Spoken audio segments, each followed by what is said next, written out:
Mga lods, kamusta? Ngayon nga ay gumawa tayo ng cream cake design. Bali kung mapapansin niyo po, sa pinaka-main design natin, cream po talaga ang ginamit dyan. Then, sa pinaka-finished product naman po natin, ang ginawa po natin is binalutan natin siya ng by fondant. The rest po yung mga design niya, same everything na po. Cream na po ang ginamit natin. Kasi nga po tulad sa mga previous work na sinasabi ko, yung gamit po kasi namin ngayon na whipped cream is madali po siyang malusaw. May labas mo na po siya ng 5 minutes sa labas, lalo na kung mainit, madali po talaga siyang malusaw. Kaya ang ginawa na lang po namin na remedyo pagka po may mga ganyang klase na mga order na mga cream.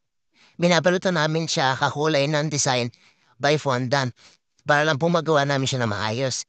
Kasi nga po, medyo madali siyang malusaw. Then the rest po lahat ng mga ginamit natin yan ng mga pan-design, same everything na po. Yung mga printed, yung lamang po sana po magustuhan nila, please like, follow, and share. God bless.